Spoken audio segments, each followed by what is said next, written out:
Bonjour chers spectateurs. Avant de commencer, j'aimerais vous poser une question.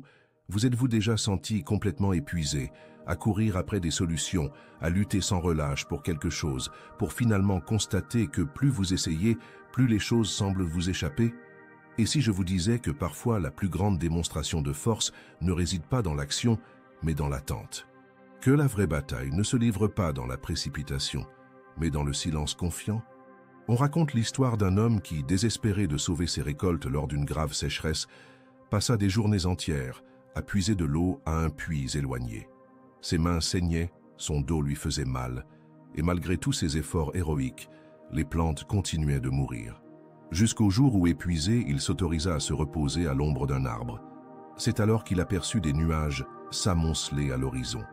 La pluie qu'il attendait tant arrivait, non pas grâce à son travail acharné, mais précisément au moment où il décida de s'arrêter et de faire confiance.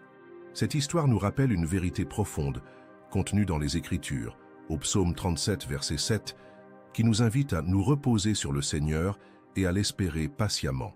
C'est de ce paradoxe divin que nous allons aborder aujourd'hui. Se reposer n'est pas abandonner, mais plutôt le plus grand acte de confiance que nous puissions faire.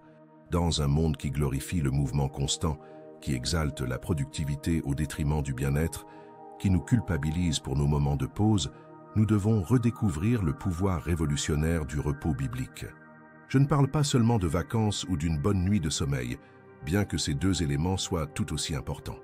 Je parle d'un repos né d'une confiance profonde, qui nous permet de lâcher prise et de laisser Dieu agir. Pensez-y, combien de fois vous êtes-vous dit « Je dois trouver une solution, c'est à moi de jouer ». Si je ne le fais pas, personne ne le fera. Nous vivons dans une culture du contrôle, où nous croyons que notre vigilance constante et nos efforts incessants sont les seules garanties de réussite. Mais cet état d'esprit est-il conforme à ce que nous enseignent les Écritures? Le concept même du Shabbat, jour de repos, est une puissante déclaration contre cette idée. Lorsque Dieu institue le Shabbat, il ne suggère pas seulement une pause pour se ressourcer, il établit un principe spirituel fondamental. Le monde continue de tourner même lorsque nous nous arrêtons. L'univers ne dépend pas de notre activité frénétique pour se maintenir en ordre. Une force supérieure est à l'œuvre, et notre maturité spirituelle réside en partie dans sa reconnaissance. Se reposer, ce n'est pas abandonner, c'est faire confiance, c'est lâcher prise et laisser Dieu harmoniser les choses à son rythme.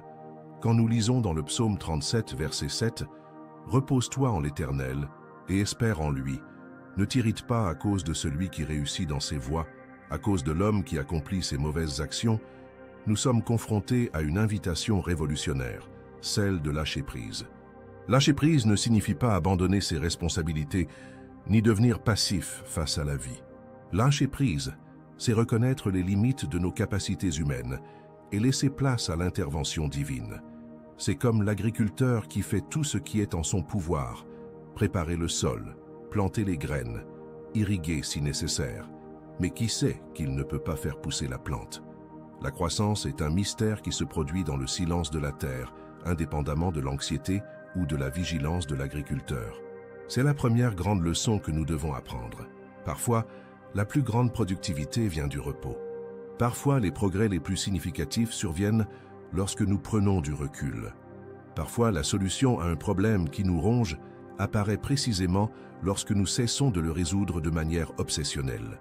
Le contexte historique du psaume 37 nous permet de mieux comprendre cette vérité. Le psalmiste David a écrit ce psaume en homme mûr, repensant à sa vie et aux nombreuses fois où il a été témoin du triomphe de la patience sur la témérité.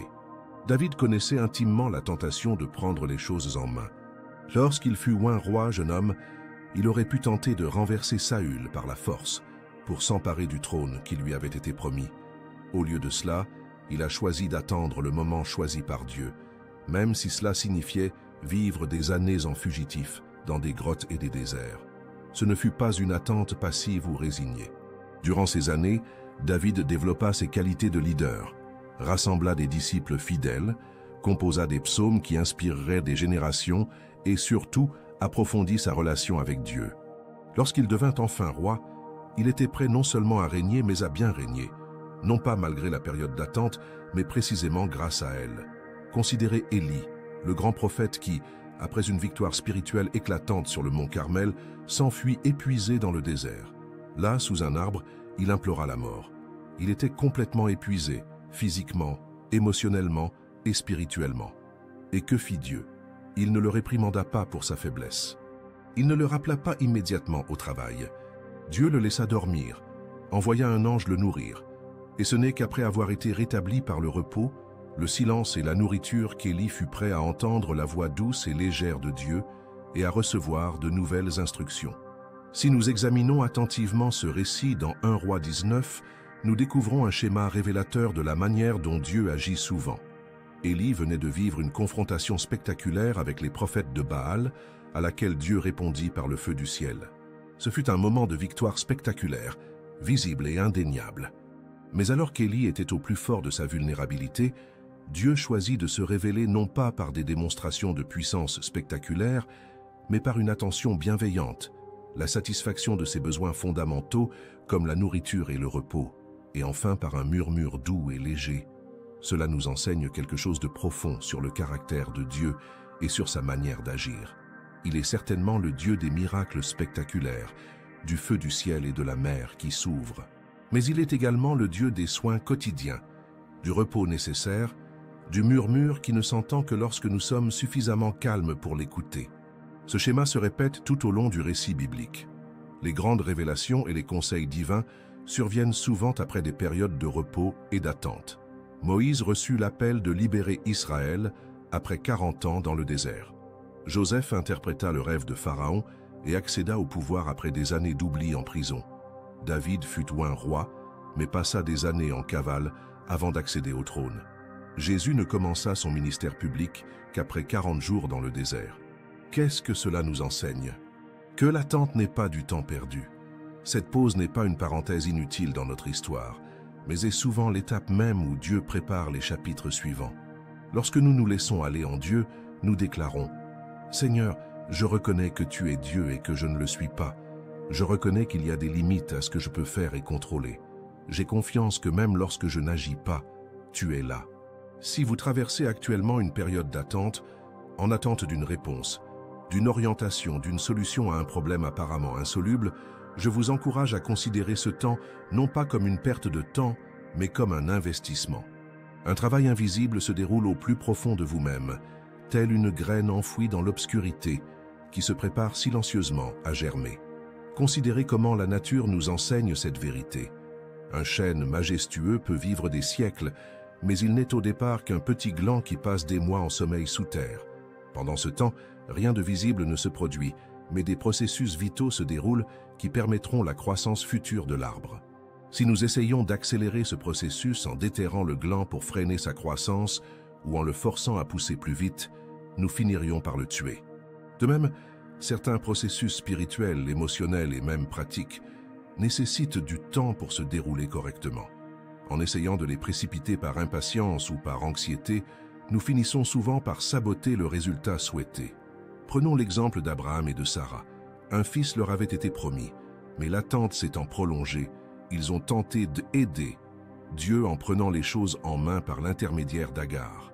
Le résultat fut Ismaël, non pas le fils promis, mais une source de conflit qui persiste encore aujourd'hui. Non pas que Dieu ne puisse même pas racheter cette situation, et il l'a fait, mais combien de souffrances auraient pu être évitées s'ils avaient patiemment attendu le moment opportun. Cela m'amène à notre deuxième point crucial, l'importance de savoir attendre. La Bible regorge d'exhortations à la patience. Ésaïe 40, 31 nous dit « Mais ceux qui s'attendent à l'Éternel renouvellent leur force. Ils prennent leur envol comme les aigles. Ils courent sans se fatiguer. Ils marchent sans se fatiguer. » Notez bien, la promesse n'est pas seulement celle du repos, mais celle d'un regain de force. C'est un merveilleux paradoxe. Ceux qui savent s'arrêter et attendre sont précisément ceux qui reçoivent l'énergie nécessaire pour courir sans se fatiguer. Cela semble contradictoire avec notre logique humaine, qui associe productivité et activité constante. Mais cela s'inscrit parfaitement dans l'économie du royaume. Ce verset d'Isaïe mérite une analyse plus approfondie. Le mot hébreu original traduit par « attendre » est « kava », qui évoque une attente tendue et pleine d'espoir, comme un arc bandé, emmagasinant de l'énergie pour le moment où la flèche sera décochée. Il ne s'agit pas d'une attente passive ou indolente, mais d'une attitude active d'attente confiante. Et notez les promesses associées à ce genre d'attente. Un regain de force, la capacité de s'élever comme des aigles, de courir sans se fatiguer, de marcher sans s'évanouir. Ce sont des métaphores d'une vie de vigueur spirituelle et d'endurance qui défie les limites naturelles. Qui ne désirerait pas cela? Repensons à l'agriculteur. Il comprend les rythmes de la nature. Il sait qu'il y a un temps pour planter et un temps pour récolter, et qu'entre ces deux moments s'écoule une période d'attente nécessaire. Un agriculteur inexpérimenté ou anxieux pourrait tenter d'accélérer le processus en déterrant les graines chaque jour pour voir si elles poussent, entravant ainsi le développement même qu'il désire tant. De même, notre désir d'obtenir des résultats rapides sabote souvent le processus même que Dieu dirige dans nos vies. Lorsque nous ne respectons pas le calendrier de Dieu, lorsque nous agissons prématurément par impatience, nous récoltons souvent de la frustration au lieu de fruits. Comprendre les saisons de la vie spirituelle est une profonde sagesse. Le livre de l'Ecclésiaste, chapitre 3, nous rappelle qu'il y a un temps pour toutes choses sous le ciel, un temps pour naître et un temps pour mourir, un temps pour planter et un temps pour récolter, un temps pour pleurer et un temps pour rire. L'auteur de ce livre, traditionnellement identifié à Salomon, nous invite à embrasser la totalité de l'expérience humaine, en reconnaissant que chaque saison a sa raison d'être et sa beauté, même les périodes d'inactivité ou de tristesse apparente. Jacques, dans sa lettre, nous en donne une belle illustration. Dans Jacques 5, versets 7 et 8, il écrit « C'est pourquoi, frères, soyez patients jusqu'à l'avènement du Seigneur. Voyez comme le laboureur attend patiemment que la terre donne ses produits, comme il attend les pluies de l'automne et du printemps. Vous aussi soyez patients et affermissez vos cœurs, car l'avènement du Seigneur est proche. » Remarquez comment la patience est liée au renforcement du cœur. C'est fondamental. Attendre n'est pas passif. C'est un exercice actif de renforcement intérieur. C'est un temps de préparation, de maturation, de développement de racines profondes qui nous soutiendront lorsque les vents forts arriveront.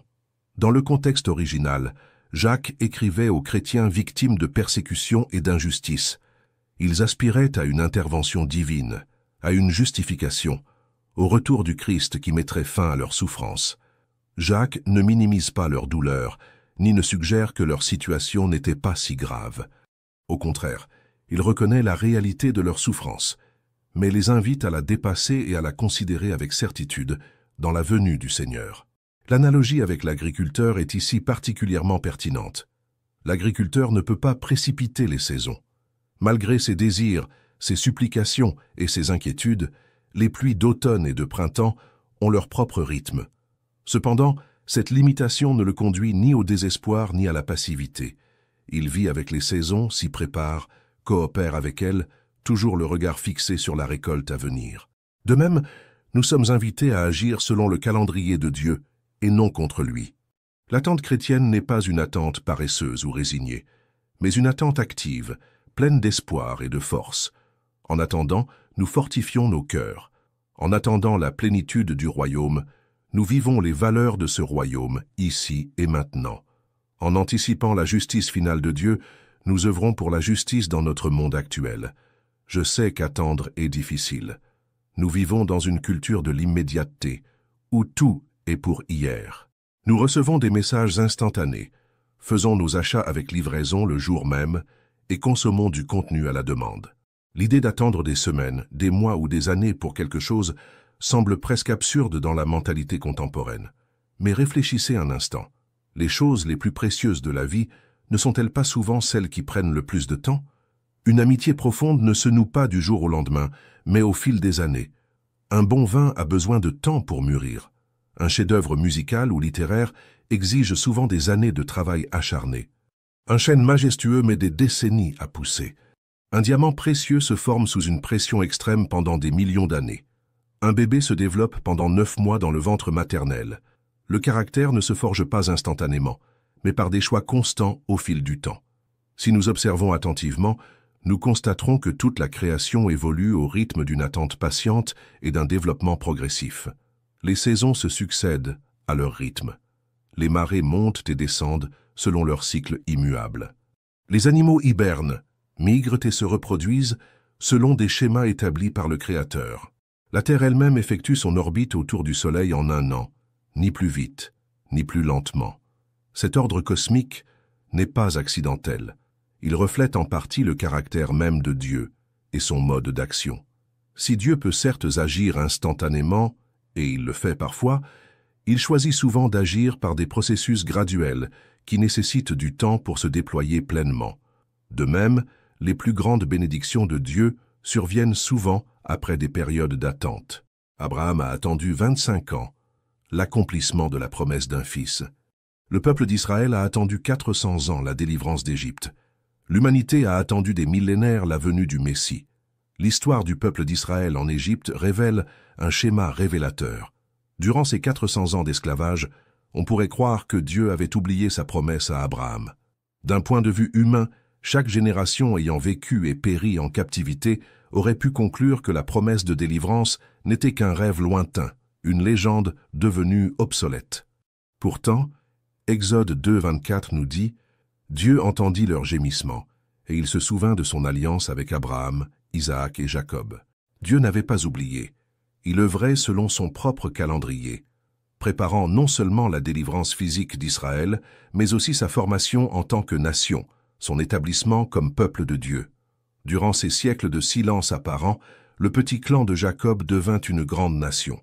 L'oppression égyptienne, aussi douloureuse fut-elle, forgea une identité collective et un désir de libération, essentiel au voyage qui les attendait.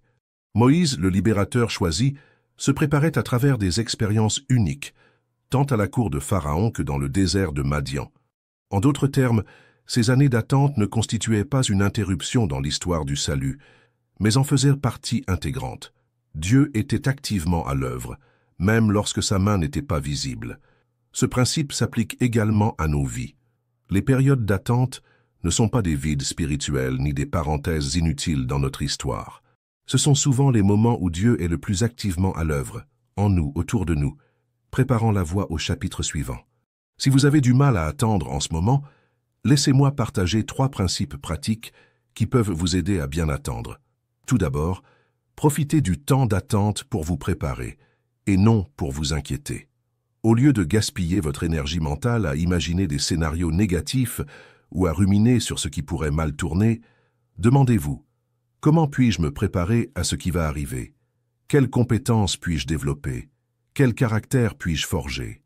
Quelles leçons puis-je tirer maintenant qui me serviront à l'avenir? Joseph en est un exemple inspirant. Vendu comme esclave par ses propres frères, accusé à tort et emprisonné en Égypte, il aurait facilement pu succomber au désespoir ou à l'amertume durant ces années d'emprisonnement injuste. Au contraire, en toutes circonstances, il s'est consacré à servir avec excellence et intégrité. Esclave dans la maison de Potiphar, l'Éternel fut avec Joseph, et il prospéra, et il habita dans la maison de son maître égyptien. Genèse 39, 2. En prison, il gagna la faveur du geôlier et fut placé à un poste de responsabilité. Lorsque le moment fut enfin venu pour Joseph d'interpréter le rêve de Pharaon et d'être élevé à une position d'autorité sur toute l'Égypte, il était prêt, non pas malgré son attente, mais grâce à elle. Imaginez si Joseph avait passé ses années en prison à se lamenter sur son sort ou à nourrir du ressentiment envers ses frères et Potiphar. Aurait-il développé les compétences administratives qui sauveraient plus tard l'Égypte et sa famille de la famine? Aurait-il cultivé la sagesse et le discernement qui feraient de lui un dirigeant aussi efficace? Aurait-il conservé l'intégrité de caractère qui le distinguerait dans une culture étrangère? Deuxièmement, trouver un but dans le processus, pas seulement dans le résultat. Attendre ne signifie pas seulement atteindre une destination. Il s'agit de devenir la personne que vous devenez au cours du voyage. Dieu s'intéresse autant à façonner votre caractère qu'à réaliser vos rêves. En fait, il utilise souvent l'attente précisément pour préparer votre caractère à recevoir la bénédiction qui vous attend. Le peuple d'Israël avait besoin d'apprendre cette leçon durant ses 40 années de voyage dans le désert. Dans Deutéronome 8, 2 et 3, Moïse explique « Souviens-toi de tout le chemin que l'Éternel, ton Dieu, t'a fait faire pendant ces 40 années dans le désert, afin de t'humilier et de t'éprouver, pour savoir quelles étaient les dispositions de ton cœur et si tu observerais ou non ses commandements. Il t'a humilié en te laissant souffrir de la faim, puis il t'a nourri de la manne. que ni toi ni tes ancêtres n'aviez connu, pour te montrer que l'homme ne vit pas de pain seulement, mais de toute parole qui sort de la bouche de l'Éternel. Notez le but explicite du séjour dans le désert. Humilier, éprouver, révéler ce qu'il y avait dans le cœur, enseigner la dépendance à Dieu. Le voyage ne visait pas seulement à atteindre Canaan, il s'agissait de devenir le genre de personne qui pourrait habiter Canaan en tant que représentant de Dieu. De même, les périodes d'attente dans nos vies ont souvent des objectifs qui vont bien au-delà de l'objectif immédiat que nous aspirons à atteindre. Peut-être attendez-vous un emploi, une relation, la guérison, la réconciliation ou une opportunité. Pendant cette attente, demandez-vous, qu'est-ce que Dieu forme en moi à travers ce processus? Quelle leçon veut-il que j'apprenne? Comment cette période me prépare-t-elle à la suite? Troisièmement, pratiquez la gratitude pour le présent, en attendant l'avenir. Nous sommes souvent tellement obsédés par ce que nous n'avons pas encore, que nous perdons la capacité d'apprécier ce que nous avons déjà reçu. La gratitude ancre notre âme dans l'instant présent, nous permettant de ressentir la paix même dans l'attente. Paul a illustré cette attitude lorsqu'il a écrit dans Philippiens 4:11 « J'ai appris à être content en toutes circonstances ». Il a écrit ces mots alors qu'il était en prison, son ministère semblant interrompu, son avenir incertain. Cependant, au lieu de se concentrer uniquement sur ce qu'il ne pouvait pas faire ou sur ce qu'il espérait, il a trouvé dans le présent des motifs de gratitude et de contentement. La pratique de la gratitude n'est pas seulement un exercice psychologique positif, bien qu'elle en soit un. C'est un acte profondément spirituel qui reconnaît la bonté et la fidélité de Dieu en toutes circonstances. Lorsque nous choisissons de rendre grâce, même dans les moments d'attente ou de difficulté, nous déclarons notre confiance dans le caractère de Dieu et dans sa sollicitude constante à notre égard. Un exercice pratique peut vous aider. Tenir un journal de gratitude pendant votre attente. Chaque jour, notez 3 choses précises pour lesquelles vous êtes reconnaissant. Il peut s'agir de bénédictions évidentes ou de détails subtils qui passeraient habituellement inaperçus. Avec le temps, vous développerez l'habitude de percevoir la bonté de Dieu là où vous ne l'attendez pas, transformant ainsi votre attente en un moment de découverte et d'appréciation. Cela m'amène à notre 3e point essentiel. L'anxiété prive de paix. Dans Philippiens 4:6-7, Paul nous exhorte « Ne vous inquiétez de rien, mais en toute chose faites connaître vos besoins à Dieu par des prières et des supplications, avec des actions de grâce. Et la paix de Dieu qui surpasse toute intelligence gardera vos cœurs et vos pensées en Jésus-Christ. » Notez la promesse ici. Lorsque nous échangeons l'anxiété contre une prière confiante, nous recevons en retour la paix de Dieu. Pas n'importe quelle paix, mais une paix qui dépasse toute compréhension humaine. Une paix qui n'a aucun sens face aux circonstances extérieures. Une paix qui perdure même lorsque tout autour de nous semble s'effondrer. L'anxiété est une force dévorante. Elle sape notre énergie, déforme notre perspective et nous maintient prisonniers d'un futur hypothétique qui n'est même pas encore arrivé. Combien d'heures de sommeil avez-vous perdu à vous inquiéter de problèmes qui ne se sont jamais matérialisés? Combien de moments présents avez-vous été volé à force d'errer dans des labyrinthes d'inquiétude pour demain? D'un point de vue neurologique, l'anxiété chronique maintient notre système nerveux en état d'alerte permanent, inondant notre corps d'hormones du stress comme le cortisol et l'adrénaline. Ces hormones sont conçues pour les situations d'urgence à court terme, le fameux mécanisme de combat ou fuite, et ne doivent pas être maintenues sur de longues périodes. Rester dans cet état d'alerte intense pendant des jours, des semaines ou des mois entraîne un épuisement physique, émotionnel et spirituel. Sur le plan spirituel, l'anxiété déforme notre perception de Dieu et de nous-mêmes. Lorsque nous sommes anxieux, nous avons tendance à amplifier les problèmes et à minimiser les ressources dont nous disposons pour les affronter, tant humaines que divines. Nous oublions facilement comment Dieu nous a soutenus par le passé et doutons de sa volonté ou de sa capacité à nous soutenir à l'avenir. Jésus a abordé ce sujet directement dans le Sermon sur la montagne. Ne vous inquiétez donc pas du lendemain, car le lendemain s'inquiétera de lui-même. À chaque jour suffit sa peine. Matthieu 6:34. Ceci n'est pas une exhortation à l'irresponsabilité ou au manque de planification. C'est une invitation à vivre pleinement l'instant présent, confiant que le Dieu qui prend soin de vous aujourd'hui prendra également soin de vous demain. C'est un appel à lâcher prise sur le lourd fardeau de l'anxiété. Cet effort vain pour contrôler l'incontrôlable et à embrasser la légèreté de la confiance. Dans le contexte du Sermon sur la montagne, Jésus utilise des exemples tirés de la nature pour illustrer cette vérité. Il cite les oiseaux du ciel qui ne sèment ni ne moissonnent, mais sont nourris par le Père céleste. Il attire l'attention sur les lys des champs, qui ne travaillent ni ne filent, mais qui sont pourtant vêtus plus magnifiquement que Salomon dans toute sa gloire. Il ne s'agit pas d'observations sentimentales sur la beauté de la nature, ce sont de puissants arguments, du plus petit au plus grand. Si Dieu prend soin avec tant de soin de créatures relativement insignifiantes comme les oiseaux et les fleurs, combien plus prendra-t-il soin des êtres humains, créés à son image et à sa ressemblance? L'inquiétude constante est au fond une forme de méfiance. Lorsque je m'inquiète de manière obsessionnelle, je déclare implicitement « Je ne crois pas que Dieu puisse gérer ça. Je dois me débrouiller seul. » C'est un rejet subtil mais réel de la souveraineté divine. La confiance, en revanche, est une forme d'adoration. Lorsque je choisis de faire confiance au milieu de l'incertitude, je déclare « Je crois que tu es celui que tu prétends être. Je crois que tes promesses sont vraies. Je crois que même si je ne comprends pas le chemin, tu sais exactement où nous allons. » Pensez à Pierre marchant sur l'eau. Tant qu'il gardait les yeux fixés sur Jésus, l'impossible devenait possible. Ce n'est que lorsqu'il détourna le regard et commença à se concentrer sur les vagues, sur les circonstances menaçantes qui l'entouraient, qu'il commença à couler. Notre vie spirituelle suit le même principe. Fixons-nous nos yeux sur les vagues ou sur le Seigneur des vagues. Ce récit, rapporté dans Matthieu 14, est riche en symbolisme et en applications pratiques. Pierre était dans une barque avec les autres disciples lorsqu'une violente tempête s'éleva. Au milieu des ténèbres et du chaos, Jésus arriva marchant sur l'eau. Les disciples pensèrent d'abord à un fantôme et furent terrifiés. Mais Jésus les rassura aussitôt. « Courage, c'est moi, n'ayez pas peur. » Verset 27.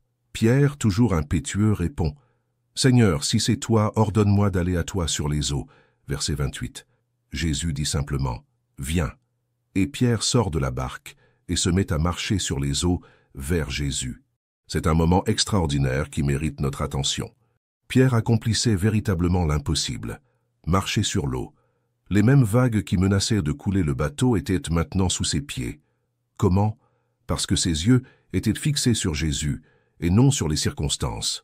Sa confiance ne reposait pas sur ses propres capacités. Il savait pertinemment que les humains ne peuvent naturellement pas marcher sur l'eau, mais sur la parole de Jésus. « Viens ». Cependant, lorsque Pierre détourna le regard de Jésus et commença à remarquer la force du vent et la hauteur des vagues, la peur remplaça la foi. Il commença aussitôt à couler et s'écria « Seigneur, sauve-moi » verset 30.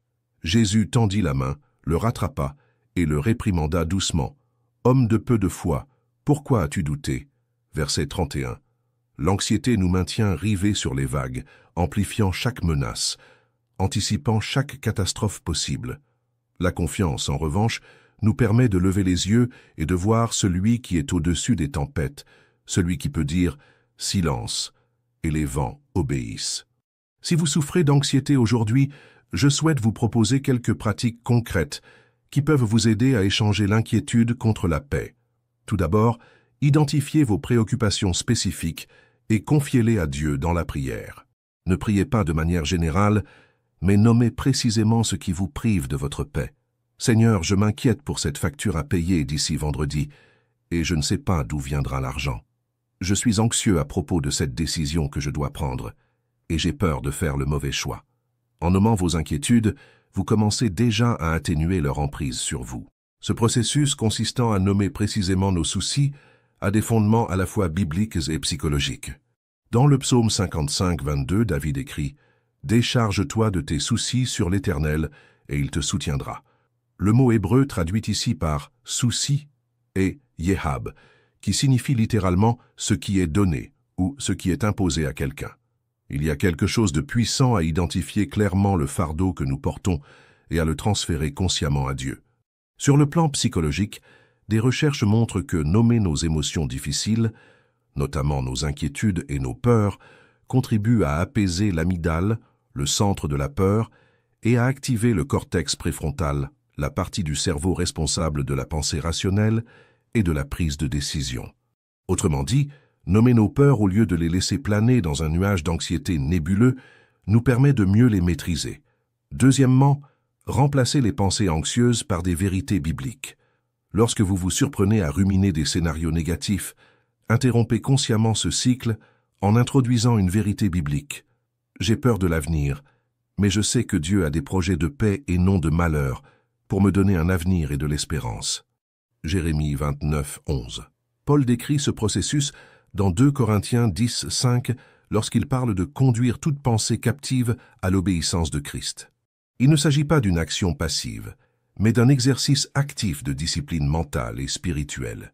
Il faut être vigilant pour identifier les pensées qui contredisent la vérité divine et être déterminé à les remplacer par des pensées qui s'y conforment. Une pratique utile consiste à créer ce que certains appellent des cartes de vérité, de petites cartes contenant des versets bibliques ou des affirmations de vérité qui répondent spécifiquement à vos préoccupations les plus courantes. Placez ces cartes à des endroits stratégiques, sur le miroir de votre salle de bain, sur le tableau de bord de votre voiture, sur votre bureau, comme économiseur d'écran de votre téléphone portable, où vous les verrez régulièrement tout au long de la journée. En cas d'anxiété, référez-vous à la carte concernée et proclamez la vérité à voix haute, si possible. Troisièmement, pratiquez la présence de Dieu en méditant sur sa parole.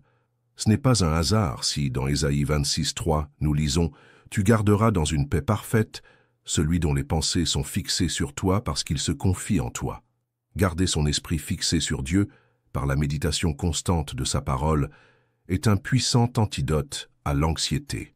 La méditation biblique diffère de certaines formes de méditation orientale qui cherchent à vider l'esprit. Il s'agit plutôt d'un emplissement intentionnel de l'esprit par la vérité divine.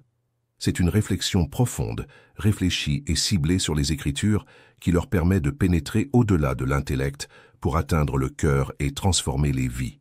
Une pratique simple de méditation biblique consiste à choisir un verset ou un court passage et à y consacrer quelques minutes. Lisez-le lentement, plusieurs fois. Réfléchissez à ce qu'il révèle sur Dieu, sur vous-même, sur la vie. Demandez-vous comment il s'applique à votre situation actuelle. Transformez-le en prière, en utilisant les mots mêmes des Écritures pour communiquer avec Dieu. Enfin, trouvez un moyen de garder cette vérité en vous tout au long de la journée. Par exemple, en mémorisant le verset ou en notant une phrase clé que vous pourrez revisiter dans les moments d'anxiété. J'aimerais maintenant m'arrêter un instant et vous inviter à vous connecter plus profondément à ce contenu. Si les mots que j'ai partagés jusqu'à présent vous ont touché, n'hésitez pas à aimer cette vidéo afin que nous puissions toucher davantage de personnes avec ce message de paix et de confiance. Et si vous ne faites pas encore partie de notre communauté, abonnez-vous à la chaîne. Nous proposons chaque semaine de nouveaux contenus pour renforcer votre cheminement avec Dieu. Poursuivons notre chemin.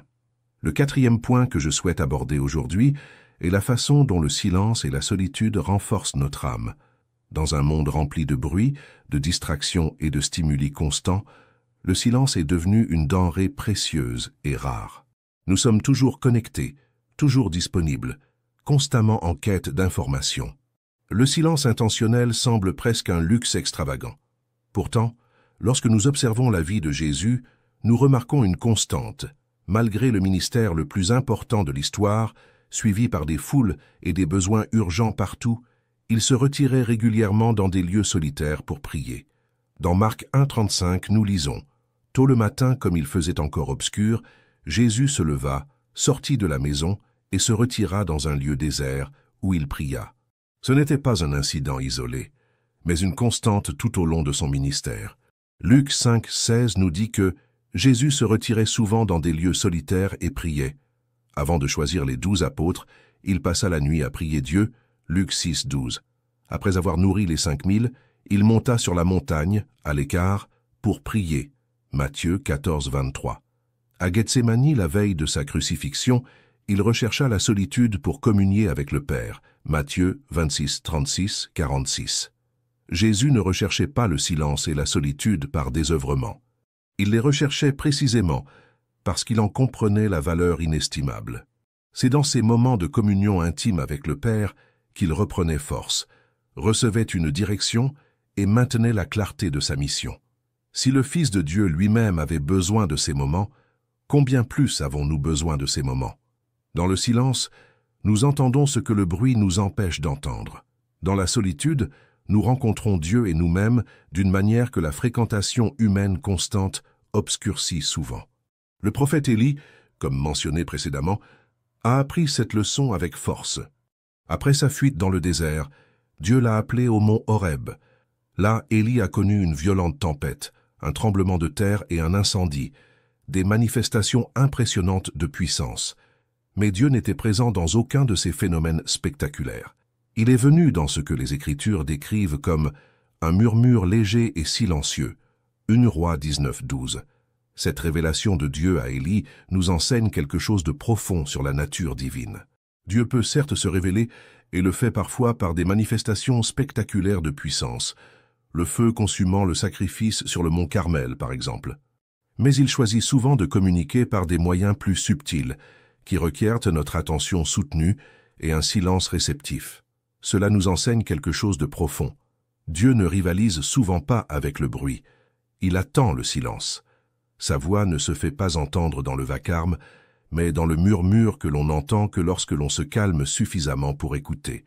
Dans le psaume 46:10, Dieu nous invite. « Arrêtez-vous et sachez que je suis Dieu. » Notez l'ordre ici.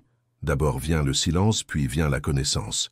Il existe une forme de connaissance de Dieu qui n'est accessible que par le silence. Le mot hébreu traduit par « être tranquille » est « rapha », qui signifie se détendre, lâcher prise, abandonner. C'est une invitation au lâcher-prise, à abandonner le contrôle, à renoncer au besoin de tout comprendre, à renoncer à la compulsion de toujours faire quelque chose. C'est une invitation à être simplement en présence de Dieu et dans cet être, à découvrir qui il est vraiment. Je comprends que, pour beaucoup d'entre nous, le silence puisse être inconfortable au début. Nous sommes tellement habitués au bruit constant que le silence peut paraître étrange, voire dérangeant. Dans le silence, nous sommes obligés d'affronter des pensées, des émotions et des vérités sur nous-mêmes que le bruit nous permet d'éviter. Cependant, c'est précisément dans cet inconfort initial que réside le potentiel de croissance. Le silence est comme un miroir qui reflète le véritable état de notre âme. Et même si ce que nous voyons ne nous plaît pas toujours, ce n'est qu'en reconnaissant où nous en sommes que nous pouvons entamer le chemin vers notre objectif. Henri Nouwen, célèbre écrivain spirituel, a observé « Le silence nous apprend à parler ». Ce paradoxe traduit une vérité profonde. Ce n'est que lorsque nous devenons suffisamment calmes pour entendre la voix de Dieu que nous découvrons des mots qui méritent vraiment d'être prononcés. Lorsque nous parlons dans un silence contemplatif, plutôt que dans le bruit d'opinions irréfléchies ou de réactions émotionnelles, nos paroles ont du poids, de la substance et le pouvoir de guérir plutôt que de blesser. Permettez-moi de vous suggérer quelques pratiques simples pour intégrer plus de silence et de solitude dans votre vie. Commencez par de petites choses. Consacrez 5 minutes par jour, peut-être juste après le réveil ou avant de vous coucher, à vous asseoir tranquillement en présence de Dieu. Pas de musique, pas de paroles, juste un silence réceptif. Au fil du temps, vous pourrez augmenter progressivement ce temps. Ne sous-estimez pas le pouvoir de ces quelques minutes. Dans un monde saturé de stimuli, même un bref moment de silence intentionnel peut être révolutionnaire. Considérez-le comme une dîme de votre temps. Tout comme nous offrons à Dieu la première partie de nos ressources financières, nous pouvons lui offrir les prémices de notre journée grâce à ces moments de silence consacrés. Deuxièmement, créez un espace dédié à cet effet. Cela peut être un coin de votre maison, un banc dans un parc près de chez vous ou tout autre endroit où vous vous sentez à l'aise et à l'abri des distractions. L'important est que ce soit un lieu que vous associez au calme et à la connexion avec Dieu. Notre environnement physique influence profondément notre disposition intérieure. En créant un espace dédié à la prière silencieuse, vous établissez un ancrage visuel et spatial pour votre pratique. Avec le temps, le simple fait d'entrer dans cet espace déclenchera une réaction pavlovienne de calme et de réceptivité. Troisièmement, expérimentez différentes formes de prière contemplative. La Lectio Divina, par exemple, est une pratique ancienne qui consiste à lire lentement et méditativement les Écritures, laissant les mots résonner profondément dans votre cœur. Ou encore la prière de centration, qui utilise un mot sacré comme symbole de votre consentement à la présence et à l'action de Dieu en vous. Ces pratiques ne se substituent pas à d'autres formes de prière, telles que la supplication, l'intercession ou l'adoration. Elles complètent plutôt ces expressions plus verbales de la vie de prière, offrant un contrepoids contemplatif qui nous aide à trouver l'équilibre. La Lectio Divina, en particulier, offre un pont entre la méditation des Écritures et la prière silencieuse. Elle comporte traditionnellement 4 mouvements: la Lectio, lecture attentive du passage, la Meditatio, réflexion sur le texte, l'Oratio, réponse priante aux vérités rencontrées, et la Contemplatio, repos silencieux en présence de Dieu. Ce processus nous guide progressivement d'un engagement actif avec le texte vers une communion plus réceptive avec son auteur. En pratiquant régulièrement le silence et la solitude, vous commencerez à remarquer des changements subtils mais profonds. Votre esprit deviendra plus clair, vos émotions plus stables, votre perception spirituelle plus aiguë. Comme une eau trouble qui, une fois reposée, s'éclaircit, votre âme trouvera la clarté dans le silence. Vous pourriez commencer à entendre la voix de Dieu d'une manière inédite. Pas nécessairement une voix audible, mais cette guidance intérieure que Jean-Baptiste devait avoir à l'esprit lorsqu'il a dit « Mes brebis entendent de ma voix, je les connais, et elles me suivent. » Jean 10, 27. Avec le temps, vous constaterez peut-être que ces moments de silence deviennent non seulement une pratique spirituelle, mais aussi un refuge vers lequel votre cœur se tourne naturellement en période de stress ou de confusion. Ils deviennent une source de renouveau lorsque vous êtes épuisé, un espace de clarté lorsque vous êtes confus, un espace de guérison lorsque vous êtes blessé. Ceci nous amène à notre 5e point, la loi du retour naturel. Ce principe, profondément ancré dans les Écritures, nous enseigne qu'il existe un ordre divin, régissant la croissance et le développement des choses. Dans Galates 6, 7, 9, Paul écrit « Ne vous y trompez pas, on ne se moque pas de Dieu. Ce qu'un homme aura semé, il le moissonnera aussi. Celui qui sème pour sa chair moissonnera de la chair la destruction, mais celui qui sème pour l'esprit moissonnera de l'esprit la vie éternelle. Ne nous lassons pas de faire le bien, car nous moissonnerons au temps convenable, si nous ne nous relâchons pas. » Ce passage établit un principe universel qui opère à la fois dans les domaines naturels et spirituels. La récolte correspond aux semailles, et il y a un intervalle nécessaire entre le moment des semailles et le moment de la récolte. Notez l'expression « en son temps ». Il y a un temps entre semer et récolter, un temps que nous ne pouvons pas précipiter quelle que soit notre impatience. La graine doit passer par le processus de germination, de prise de racines, de bourgeonnement, de croissance, et seulement ensuite de fructification. Il n'y a pas de raccourci dans ce processus. Il est important de comprendre que la loi des semailles et des récoltes ne se limite pas aux conséquences négatives des mauvaises actions. C'est vrai, ceux qui sèment pour la chair récolteront la destruction.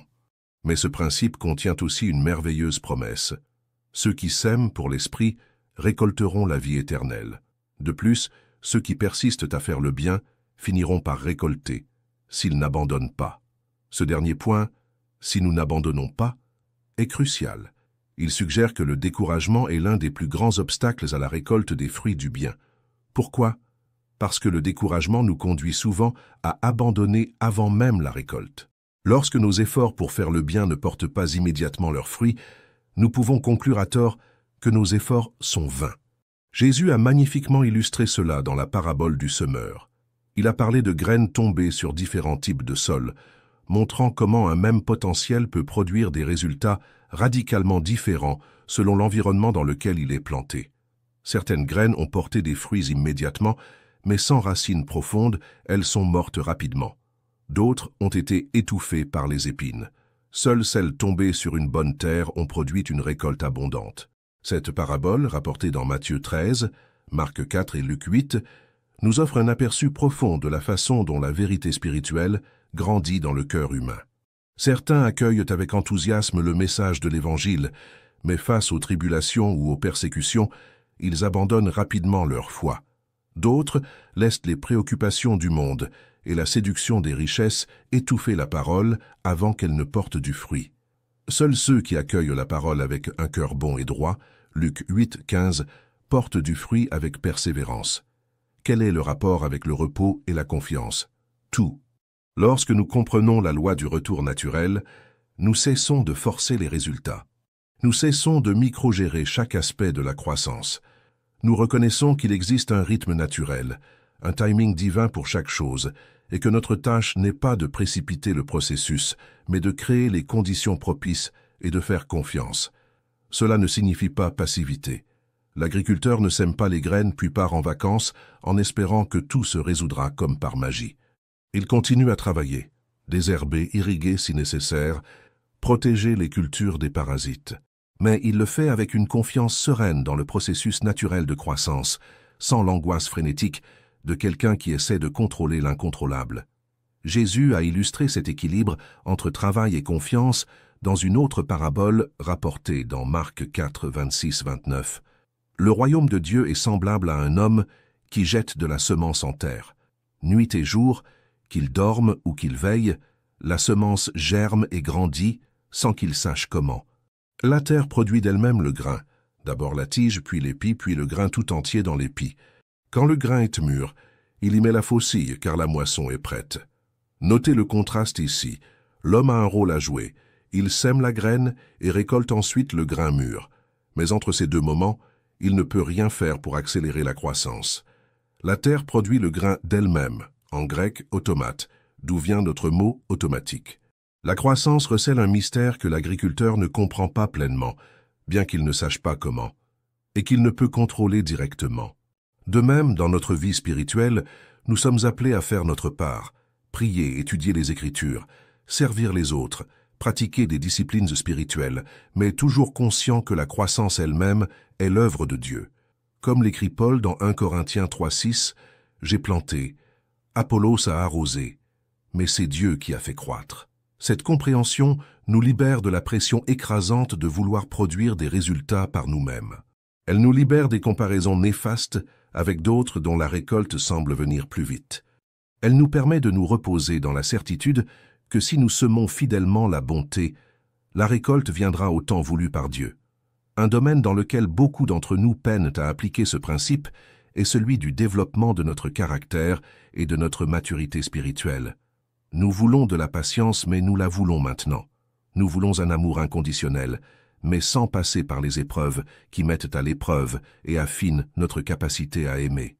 Nous voulons la sagesse, mais sans le lent et parfois douloureux apprentissage qui forge la véritable sagesse.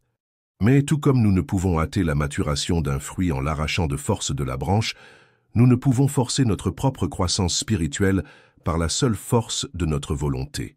Le fruit de l'esprit, amour, joie, paix, patience, bonté, bienveillance, fidélité, douceur et maîtrise de soi, croît naturellement lorsque nous restons connectés au cep, Jean 15. Jésus a utilisé cette métaphore de la vigne dans Jean 15 pour illustrer la croissance spirituelle. « Je suis le cep, vous êtes les sarments. Si quelqu'un demeure en moi et en qui je demeure, il portera beaucoup de fruits, car sans moi vous ne pouvez rien faire. » Verset 5. Notez le mot-clé ici, « demeurer », dans certaines traductions, « être connecté » ou « continuer ». Le secret du fruit spirituel ne réside pas dans un effort frénétique, mais dans une connexion constante avec la source de vie. Que signifie demeurer en Christ? Jésus l'explique dans les versets précédents. Demeurer dans son amour, verset 9, obéir à ses commandements, verset 10, laisser ses paroles demeurer en nous, verset 7. C'est une attitude de réceptivité constante à la vie et à l'amour qui coule du Christ vers nous, comme la sève coule du cep vers les sarments. Lorsque nous restons connectés de cette manière, le fruit vient naturellement, non pas par nos propres efforts, mais grâce à la vie divine qui coule en nous. C'est pourquoi Jésus dit « Sans moi, vous ne pouvez rien faire ». Tous nos efforts pour produire du fruit spirituel par nous-mêmes sont voués à l'échec, si nous ne sommes pas profondément connectés à lui. Alors, si vous vous sentez frustré par votre propre progrès spirituel, si vous avez l'impression de planter des graines d'obéissance sans voir les fruits escomptés, laissez-moi vous encourager. N'abandonnez pas. Continuez à semer. Continuez à arroser. Et ayez confiance qu'en temps voulu, la récolte viendra. Ceci nous amène à notre 6e point. Lâcher prise libère. Il y a là un paradoxe intéressant. Plus nous cherchons à contrôler tout et tous ceux qui nous entourent, plus nous devenons anxieux et prisonniers. C'est comme essayer de retenir de l'eau dans nos mains. Plus nous la serrons fort, plus elle s'échappe entre nos doigts. Jésus a abordé ce sujet directement lorsqu'il a dit « Car celui qui veut sauver sa vie la perdra, mais celui qui la perdra à cause de moi la trouvera. Matthieu 16, 25. Bien que ce verset ait plusieurs significations, une application claire concerne le lâcher-prise. Lorsque nous nous accrochons désespérément à notre vie, essayant de la protéger et de la contrôler dans les moindres détails, paradoxalement, nous la perdons. Mais lorsque nous perdons notre vie, lorsque nous la remettons à Dieu avec confiance, lorsque nous lâchons prise, c'est alors que nous la trouvons véritablement. Cette déclaration de Jésus n'était pas un enseignement isolé, mais un thème récurrent dans ses enseignements. Dans Matthieu 10, 39, il dit « Celui qui conservera sa vie la perdra, et celui qui la perdra à cause de moi la retrouvera. » Dans Jean 12, 25, il précise « Celui qui aime sa vie la perd, et celui qui hait sa vie dans ce monde la conservera pour la vie éternelle. » Ces affirmations ne sont pas faciles à comprendre ni à appliquer. À première vue, elles peuvent même paraître contradictoires. Comment perdre la vie conduit-il à la retrouver? Comment haïr la vie conduit-il à la vie éternelle? L'essentiel est de comprendre ce que Jésus entend ici par « vie ». Le mot grec est « psyche », qui peut se traduire par « vie », « âme », voire « être ». Jésus parle de notre identité profonde, de notre sens de soi, de notre existence essentielle. Lorsque nous nous accrochons à cette existence avec peur et contrôle, cherchant à assurer notre sécurité, notre confort et notre bonheur par nos propres efforts, nous devenons paradoxalement moins vivants, moins libres, moins capables de connaître la plénitude pour laquelle nous avons été créés. C'est comme une graine qui refuse d'être plantée, préférant rester en sécurité dans son état actuel, plutôt que de mourir et de devenir une plante qui porte beaucoup de fruits. Jean 12, 24. Il est important de préciser, lâcher prise ne signifie pas diminuer nos efforts ou notre engagement. Cela signifie orienter nos efforts vers les bonnes choses, celles que nous pouvons réellement contrôler, et confier le reste à Dieu. Prenons l'exemple de l'apôtre Paul. Il a œuvré sans relâche pour l'Évangile, voyageant, prêchant, enseignant, écrivant et souffrant. Personne ne pouvait l'accuser de paresse ou de manque d'engagement. Pourtant, il a aussi fait preuve d'une remarquable capacité à se libérer du contrôle des résultats. Dans Philippiens 1, 6, il écrit « Je suis persuadé que celui qui a commencé en vous cette bonne œuvre la rendra parfaite pour le jour de Jésus-Christ. » Paul comprenait que bien qu'il fût appelé à être fidèle dans son travail, celui-ci appartenait à Dieu. Il pouvait planter et arroser, mais la croissance venait de Dieu. Cette compréhension lui donnait une liberté extraordinaire, la liberté de travailler sans l'angoisse écrasante de ceux qui croient que tout dépend uniquement de leurs propres efforts. Cette confiance n'était pas seulement une position théologique pour Paul, c'était une expérience vécue dans des circonstances extrêmement difficiles. Dans 2 Corinthiens 12, il décrit une écharde dans la chair, une sorte d'affliction persistante pour laquelle il a supplié Dieu à 3 reprises de l'ôter. La réponse de Dieu n'était pas la guérison souhaitée par Paul, mais une profonde assurance. « Ma grâce te suffit, car ma puissance s'accomplit dans la faiblesse. » Verset 9. La réponse de Paul à ce déni apparent est remarquable. « C'est pourquoi je me glorifierai bien plus volontiers de mes faiblesses, afin que la puissance de Christ repose sur moi. » Au lieu de continuer à lutter pour maîtriser sa situation, Paul a trouvé la liberté en acceptant ses limites et en y voyant une occasion de faire l'expérience de la puissance de Dieu d'une manière nouvelle. Lâcher prise est un acte de foi. C'est déclarer « Seigneur, j'ai fait ce que j'ai pu. Maintenant, je remets le reste entre tes mains, confiant que ta sagesse est plus grande que la mienne, que ta puissance est plus grande que la mienne, que ton amour est plus grand que le mien. » Pour beaucoup d'entre nous, lâcher prise est effrayant. Nous avons été conditionnés à croire que le contrôle est synonyme de sécurité, que plus on tient les rênes, plus on est protégé. Mais en réalité, notre contrôle est largement illusoire. Nous ne contrôlons ni le temps, ni l'économie, ni les actions des autres, ni même notre propre santé. Plus tôt nous embrassons cette vérité, plus tôt nous trouvons la paix qui naît de la confiance en quelqu'un de plus grand que nous. C'est S. Lewis l'a magnifiquement exprimé. Les portes de l'enfer sont verrouillées de l'intérieur. Par cette métaphore, il suggère que notre insistance à vouloir garder le contrôle, ce qu'il appelle ailleurs « se replier sur soi », est précisément ce qui nous maintient prisonniers de notre propre enfer. La liberté vient lorsque nous ouvrons la porte, sortons de nous-mêmes et faisons confiance à Dieu. Je me souviens de l'histoire d'un homme qui traversait une grave crise financière. Il avait tout fait comme il fallait, épargné, investi judicieusement, vécu selon ses moyens. Pourtant, en raison de facteurs totalement indépendants de sa volonté, il était au bord de la faillite. Jour et nuit, il s'inquiétait, analysant les chiffres, élaborant et réorganisant des plans désespérés. Sa santé commença à se détériorer. Son mariage en pâtissait et il avait du mal à dormir. Jusqu'au jour où, agenouillé dans sa chambre en larmes, il atteignit enfin le bout du rouleau. « Seigneur, pria-t-il, je ne sais plus quoi faire. J'ai tout essayé. Maintenant, je te remets entièrement cette situation. Si tu veux que je perde tout, je l'accepte. Si tu veux me sauver d'une manière que je ne peux imaginer, je l'accepte aussi. Mais je ne peux plus porter ce fardeau seul. » À cet instant, quelque chose d'extraordinaire se produisit. Non, ses factures ne furent pas réglées comme par magie. Sa situation financière ne changea pas instantanément, mais quelque chose de plus profond se produisit. Il ressentit une paix qu'il n'avait pas ressentie depuis des mois. C'était comme si un poids énorme lui avait été enlevé des épaules. Il dormit profondément pour la première fois depuis des semaines. Dans les jours qui suivirent, l'esprit plus clair et l'esprit plus serein, il put envisager des options que l'anxiété avait obscurcies. Une conversation par-ci, une idée par-là. Et peu à peu, les pièces du puzzle commencèrent à se mettre en place. Sa situation financière finit par se stabiliser. Non pas comme il l'avait prévu ou espéré, mais d'une manière qu'il ne pouvait attribuer qu'à la providence divine. Qu'est-ce qui a changé? Ce n'était pas tant son environnement extérieur qui comptait, mais sa posture intérieure. En lâchant prise, il a laissé la place à Dieu pour agir, tant dans son cœur que dans sa situation. Ce principe s'applique à tous les domaines de la vie. Relations, carrière, ministère, santé, enfants, rêves, peur. Lorsque nous essayons de contrôler l'incontrôlable, nous devenons tendus, anxieux et souvent inefficaces. Lorsque nous apprenons à discerner ce qui est véritablement sous notre contrôle et à confier le reste à Dieu, nous trouvons la liberté, la paix et une efficacité souvent surprenante. Cela m'amène à notre 7e point. Le calme dissipe les tempêtes. Tout au long des Écritures, nous voyons comment la tranquillité et la paix intérieure non seulement nous protègent des tempêtes de la vie, mais ont souvent le pouvoir de les dissiper. Considérez l'histoire de Jésus apaisant la tempête dans Marc 4.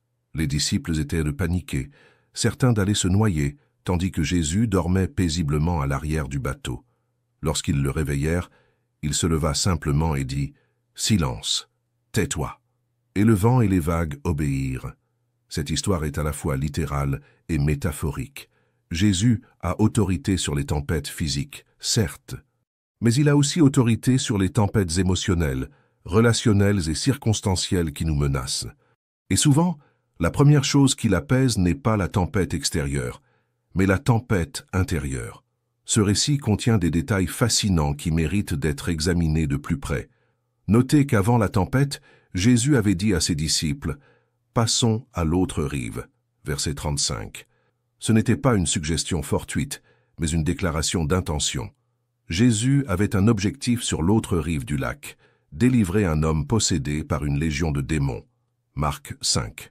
Lorsque la tempête s'éleva, les disciples oublièrent apparemment cette déclaration.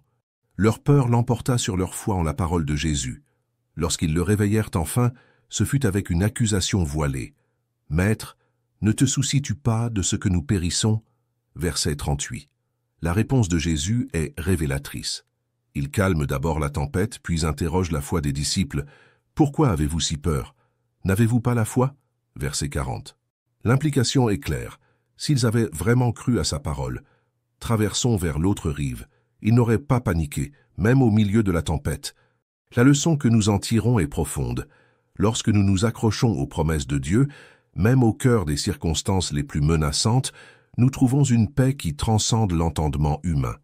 Cette paix n'est pas seulement un sentiment subjectif de bien-être, c'est une force tangible qui peut littéralement transformer notre réalité.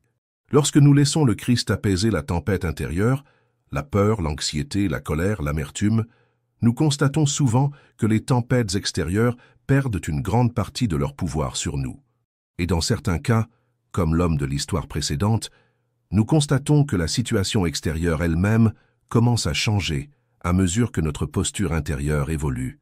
Dans Proverbe 15:1, on lit « Une réponse douce apaise la fureur, mais une parole dure excite la colère. » Le calme possède un pouvoir surprenant. En réagissant calmement à une situation explosive, nous pouvons souvent apaiser les tensions avant qu'elles ne dégénèrent en conflit ouvert. Cette sagesse n'est pas seulement un conseil pragmatique pour les relations interpersonnelles, c'est un principe spirituel aux applications multiples. Notre calme intérieur, né de la confiance en Dieu et non du déni ou de la répression des émotions, possède un pouvoir transformateur tant en nous-mêmes qu'autour de nous. De même, lorsque nous affrontons les défis avec lucidité et confiance, plutôt que de paniquer et de désespérer, nous sommes bien mieux armés pour trouver des solutions. Nos meilleures idées surgissent rarement dans un état d'anxiété intense. Elles ont tendance à émerger dans des moments de lucidité que seul le calme peut procurer. Les neurosciences modernes confirment cette sagesse ancestrale. En situation de stress intense, le système limbique du cerveau, et plus précisément l'amygdale, responsable de la réaction de combat ou de fuite, prend le relais.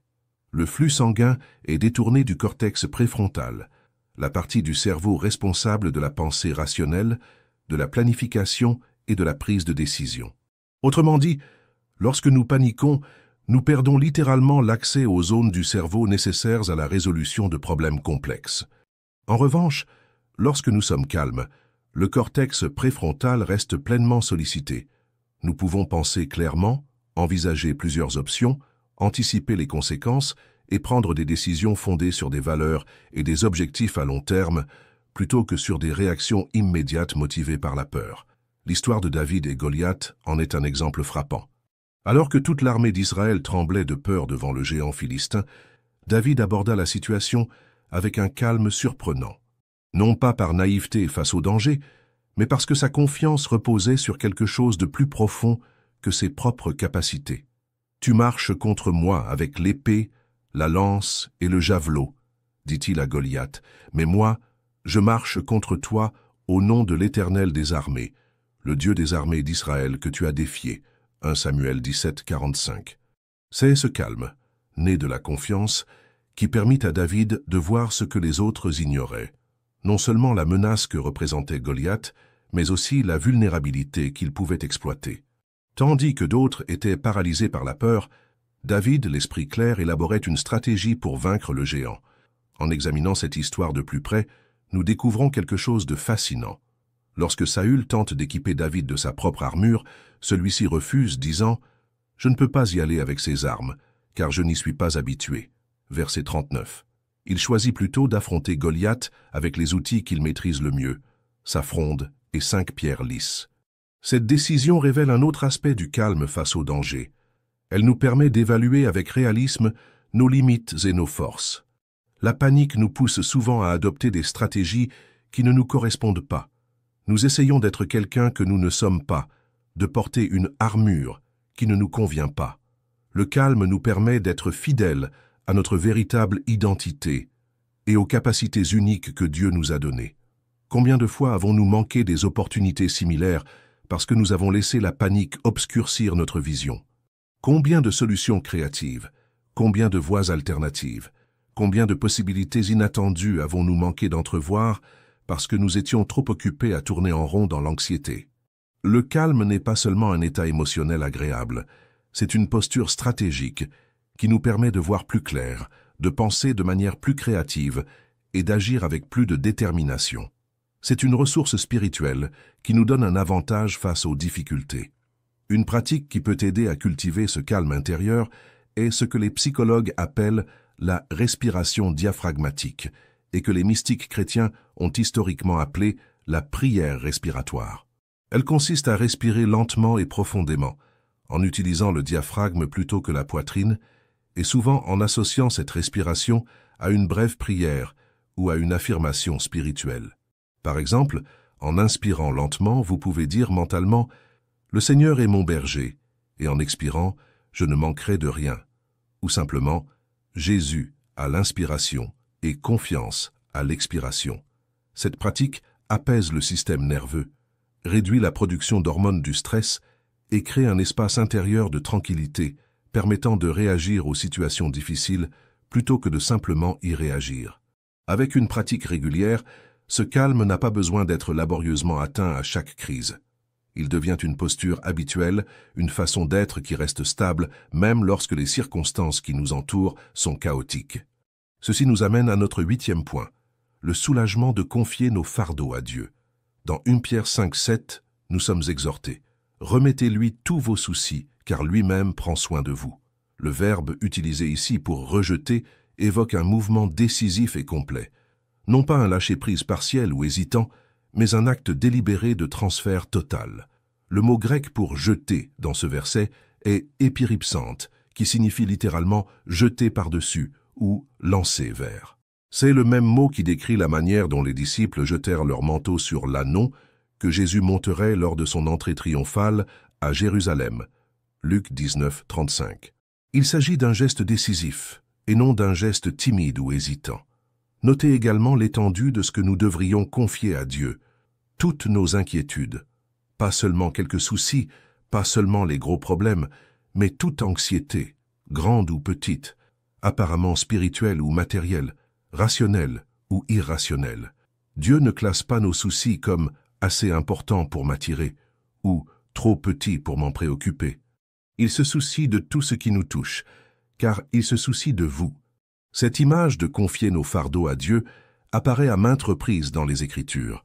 Dans le psaume 55, 22, David écrit « Décharge-toi de ton sort sur l'Éternel, et il te soutiendra. Il ne permettra pas au juste de tomber. » Et Jésus nous invite « Venez à moi, vous tous qui êtes fatigués et chargés, et je vous donnerai du repos. » Matthieu 11, 28. Il y a quelque chose de profondément libérateur à reconnaître que nous n'avons pas été conçus pour porter certains fardeaux. Dieu n'attend pas de nous que nous portions seuls le poids de l'incertitude, celui de pourvoir à l'avenir, celui de résoudre tous les problèmes complexes de la vie. Il nous invite à transférer ces fardeaux sur des épaules infiniment plus fortes que les nôtres. L'histoire d'Anne, la mère de Samuel, en offre une belle illustration. Incapable d'avoir des enfants et profondément affligée, elle se rendit au temple et répandit son âme devant l'Éternel. 1 Samuel 1, 15. Le texte dit qu'après avoir prié et confié son fardeau à Dieu, son visage n'était plus le même. Verset 18. Avant même de recevoir la réponse à sa prière, avant tout changement dans sa situation, Anne ressentit soulagement et paix, car elle avait confié son fardeau à Dieu. C'est un schéma que nous observons sans cesse. Lorsque nous confions sincèrement nos fardeaux à Dieu, non seulement en parole, mais avec notre cœur, nous éprouvons un soulagement qui ne dépend pas de la résolution immédiate de nos problèmes. Une paix naît simplement du fait de savoir que nous ne portons plus ce poids seul. C'est comme la différence entre essayer de nager en portant une lourde pierre et enfin se laisser aller. On est toujours dans l'eau, il faut encore nager, mais soudain la tâche devient beaucoup plus légère, beaucoup plus gérable. Cela ne signifie pas que nous ne ressentirons plus jamais d'anxiété ni d'inquiétude. Remettre nos fardeaux à Dieu n'est pas un acte ponctuel, mais une pratique continue. Comme quelqu'un l'a dit un jour, nous fuyons constamment.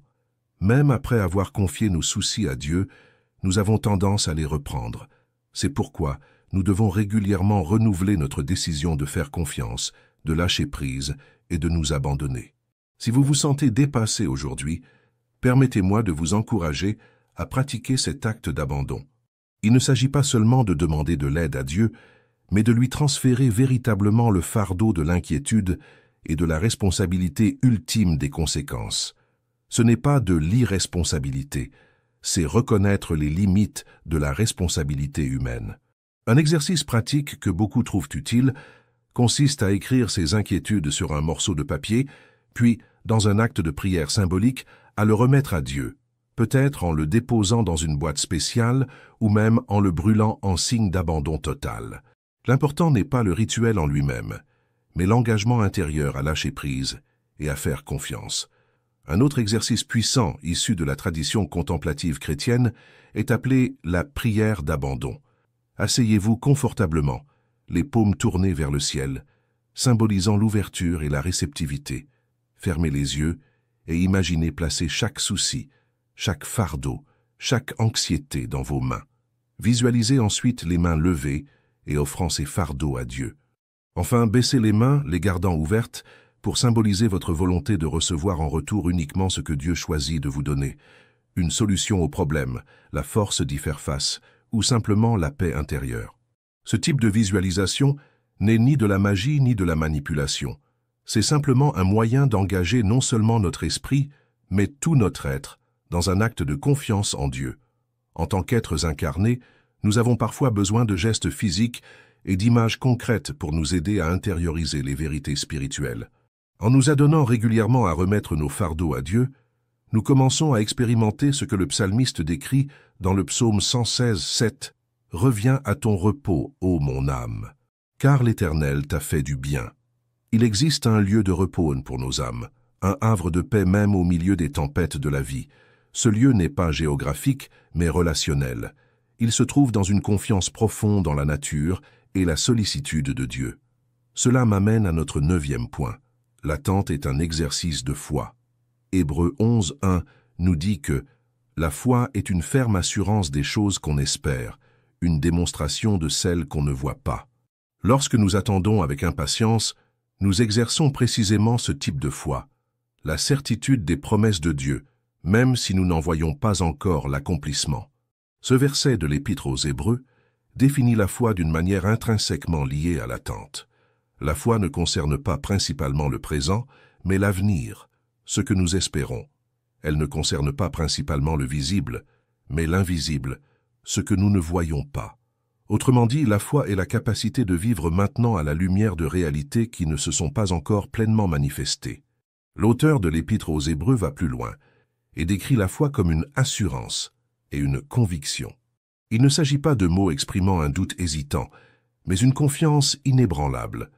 La foi chrétienne n'est pas un saut dans l'inconnu, un pari désespéré que peut-être, juste peut-être, Dieu est réel et que ses promesses sont vraies. C'est une certitude fondée sur le caractère révélé de Dieu et sur sa fidélité démontrée à travers l'histoire. L'attente peut être passive ou active. L'attente passive est marquée par la résignation, le découragement et le sentiment que rien ne changera. L'attente active, quant à elle, se caractérise par l'attente, la préparation et la certitude intérieure que quelque chose se produit, même lorsque nous ne le voyons pas. Les Écritures nous appellent à une attente active. Dans Ésaïe 40, 31, nous lisons « Mais ceux qui s'attendent à l'Éternel renouvellent leurs forces. Ils prennent leur envol comme les aigles. Ils courent sans se fatiguer. Ils marchent sans défaillir. » Le verbe hébreu traduit ici par « attendre » évoque une attente tendue, comme un arc bandé. Non pas une attente paresseuse ou inattentive, mais une attitude d'attente et de disponibilité. Le mot hébreu kava signifie, dans son sens le plus simple, étirer ou torsader, comme une corde qu'on tord pour la rendre plus solide. Par extension, il signifie attendre avec impatience et confiance. Il ne s'agit pas d'une attente passive, mais d'une attente active qui renforce la personne qui attend. Cette idée d'attente active et pleine d'espoir est illustrée tout au long des Écritures dans divers récits de foi. Pensez aux vierges sages de la parabole de Jésus, Matthieu 25, qui non seulement attendaient l'époux, mais se préparaient activement à son arrivée, s'assurant d'avoir assez d'huile pour leur lampe. Ou encore aux serviteurs de la parabole des talents, Matthieu 25, qui n'enfouissaient pas ce qu'ils avaient reçu, mais le dépensaient activement en attendant le retour de leur maître. Prenons l'exemple d'Abraham, qui reçut la promesse de devenir père de nombreuses nations, alors que lui et Sarah étaient trop vieux pour avoir des enfants. Durant ces longues années d'attente, Abraham continua de croire, d'espérer et de croire que Dieu accomplirait sa parole. Romains 4, versets 18 à 21 nous dit « Abraham, contre toute espérance, crut avec espérance. Sa foi ne faiblit point. Il ne douta point, par incrédulité, au sujet de la promesse de Dieu. Mais il fut fortifié par la foi et donna gloire à Dieu, pleinement convaincu qu'il pouvait accomplir ce qu'il promet. » L'expression « contre toute espérance, mais avec espérance il crut » illustre parfaitement le paradoxe de la foi biblique. D'un point de vue humain, il n'y avait absolument aucune raison de penser qu'Abraham et Sarah pourraient avoir un enfant à un âge avancé. Logique, expérience, biologie, tout indiquait que c'était impossible. Pourtant, Abraham choisit de fonder son espérance non pas sur des limites naturelles, mais sur la puissance et la fidélité de Dieu. C'est là l'essence même de l'attente active, une confiance inébranlable dans le caractère et les promesses de Dieu, même lorsque toutes les preuves extérieures semblent contredire cette espérance. C'est la capacité de voir au-delà des apparences et de s'ancrer dans une réalité plus profonde. L'attente n'est pas toujours facile. En fait, elle peut être l'une des expériences les plus difficiles de la vie chrétienne. Mais c'est précisément durant ces périodes d'attente que notre caractère se forge le plus profondément et que notre foi se fortifie le plus significativement. Prenons l'exemple de Joseph, vendu comme esclave par ses propres frères, injustement accusé et oublié en prison. Pendant des années, il a attendu une libération qui semblait ne jamais venir. Mais c'est durant cette période d'attente forcée que son caractère s'est forgé, sa sagesse affinée et ses qualités de leader développées. Lorsque le moment est enfin venu pour Joseph de devenir le commandant en second de l'Égypte, il était prêt, non pas malgré l'attente, mais grâce à elle. L'histoire de Joseph, racontée dans Genèse 37-50, est l'une des illustrations les plus frappantes des Écritures de la manière dont Dieu utilise les périodes d'attente pour préparer son peuple à des desseins plus grands. En examinant le parcours de Joseph, nous remarquons une constante. Chaque contretemps, chaque déception, chaque retard apparent n'était pas une déviation du plan divin, mais en faisait partie intégrante. Lorsque Joseph fut vendu comme esclave à Potiphar, un fonctionnaire de Pharaon, il ne resta pas passif et amer à se lamenter sur son sort. Au contraire, il travailla avec excellence, et l'Éternel fut avec Joseph, et il prospéra. Genèse 39:2. Accusé injustement et emprisonné, il ne céda pas au désespoir, mais l'Éternel fut avec lui témoigna sa bonté et lui fit trouver grâce aux yeux du geôlier. Verset 21. En toutes circonstances, aussi injustes ou désespérées qu'elles puissent paraître, Joseph continua de vivre avec intégrité et excellence. Il continua de faire confiance au Dieu de ses pères, et en attendant la délivrance, il développa précisément les compétences et le caractère qui lui seraient nécessaires pour occuper son futur poste de dirigeant.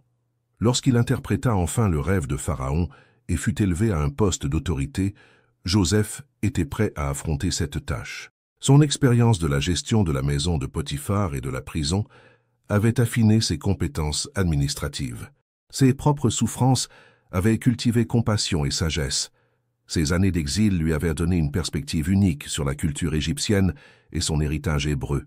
En d'autres termes, ce qui aurait pu sembler être un terrible gâchis, un jeune homme talentueux languissant pendant des années en prison, était en fait un incubateur divin, préparant Joseph à un rôle qui sauverait d'innombrables vies, y compris celles de sa propre famille.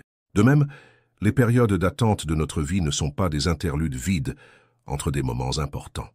Elles sont en elles-mêmes des moments de préparation active, de croissance invisible et de renforcement intérieur. Elles sont comme l'hiver pour un arbre, une période où, même si rien ne semble se produire en surface, les racines s'enfoncent plus profondément, renforçant l'arbre pour résister aux tempêtes à venir. Si vous êtes actuellement dans une période d'attente, en attente de guérison, de restauration, d'orientation, de l'accomplissement de vos promesses, sachez que ce n'est pas du temps perdu. C'est un temps de préparation, et surtout c'est le moment de développer une intimité plus profonde avec Dieu lui-même. Nous découvrons souvent que le plus beau cadeau dans les périodes d'attente n'est pas ce que nous recevons finalement, mais celui que nous rencontrons en chemin.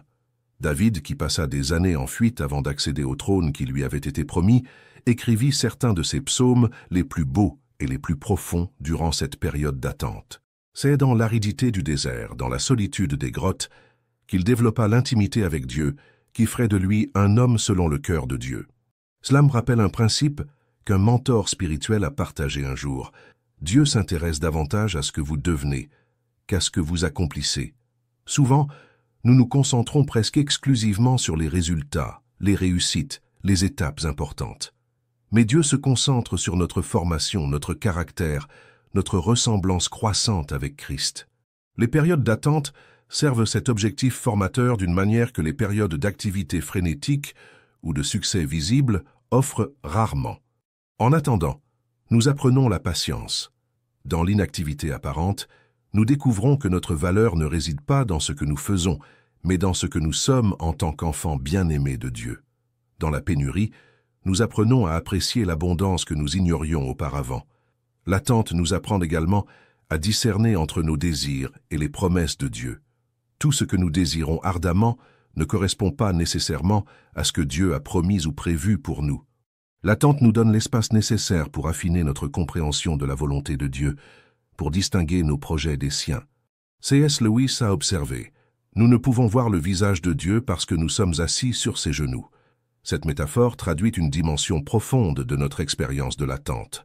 Parfois, nous ne pouvons pas voir clairement ce que Dieu fait précisément parce que nous sommes trop proches, trop impliqués dans la situation.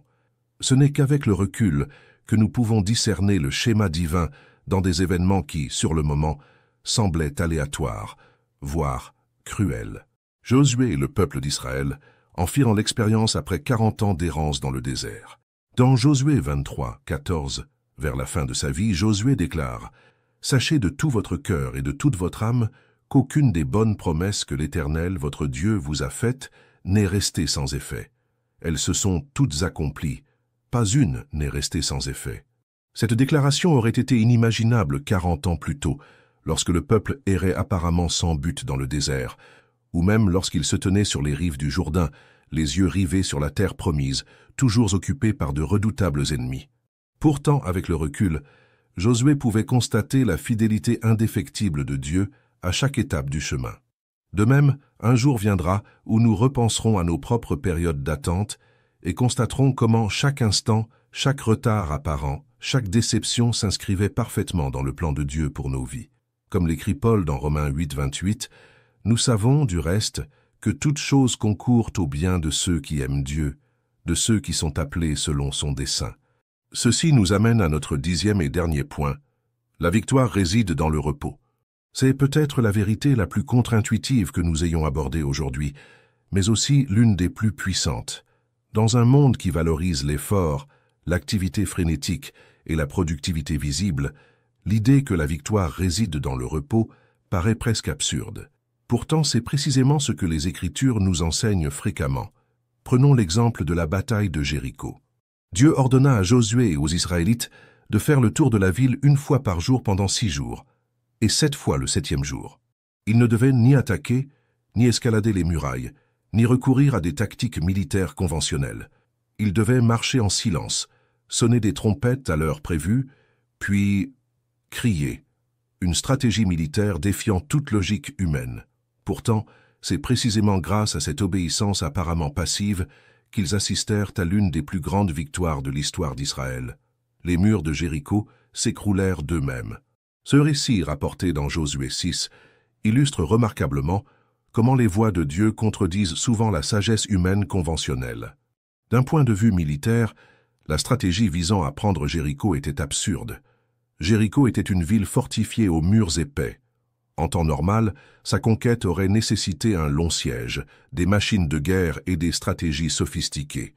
Au lieu de cela, Dieu ordonne à Josué de conduire le peuple dans une procession cérémonielle autour de la ville. Pas d'échelle, de bélier, ni de catapulte. Il suffit de marcher en silence, une fois par jour pendant 6 jours, et 7 fois le 7e jour. Puis, au son des trompettes, tout le peuple doit crier. Si un stratège militaire moderne devait évaluer ce plan, il le considérerait probablement comme une pure fantaisie. Cependant, au son de la trompette, le peuple poussa de grands cris, et la muraille s'écroula. Josué 6:20. Que nous enseigne cette histoire? Que les plus grandes victoires ne sont souvent pas le fruit de nos propres efforts héroïques, mais de l'obéissance confiante aux instructions divines, aussi illogiques qu'elles puissent paraître. La victoire n'est pas due à la supériorité militaire ou à l'ingéniosité stratégique d'Israël, mais à sa confiance et à son obéissance. Ou encore, considérez l'histoire de Josaphat dans 2 Chroniques 20. Face à une armée massive s'avançant contre Juda, le roi et le peuple ont prié Dieu. La réponse qu'ils ont reçue a été remarquable. Ne craignez pas et ne vous découragez pas à cause de cette grande armée. Car ce n'est pas vous qui combattrez, mais Dieu. Vous n'aurez pas à combattre dans cette bataille. Prenez position, tenez bon, et voyez la délivrance de l'Éternel. Versets 15 et 17. Le lendemain, au lieu de soldats sur le front, Josaphat déploya des chantres pour louer Dieu.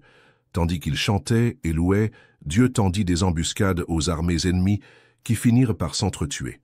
Israël n'eut même pas besoin de combattre. Ils furent simplement témoins de la victoire que Dieu leur apporta, se reposant sur sa promesse. Ce qui est remarquable dans ce récit, c'est que la réponse de Juda à la menace ne fut pas de mobiliser son armée ni d'élaborer une stratégie militaire, mais de se prosterner devant l'Éternel. 2 Chroniques 20-18 nous dit que Josaphat tomba la face contre terre, et tout le peuple de Juda et les habitants de Jérusalem se prosternèrent devant l'Éternel pour l'adorer. Puis ils se levèrent pour louer à haute voix l'Éternel, le Dieu d'Israël. Verset 19. Le jour de la bataille, Josaphat consulta le peuple et désigna des hommes pour chanter à l'Éternel et le louer pour la magnificence de sa sainteté, marchant à la tête de l'armée. Verset 21. La scène est presque surréaliste. Une armée menée non pas par des guerriers lourdement armés, mais par des chantres louant Dieu. Pourtant, le résultat fut une victoire si complète que s'il leur fallut 3 jours pour ramasser le butin. Il y en avait tellement. Verset 25.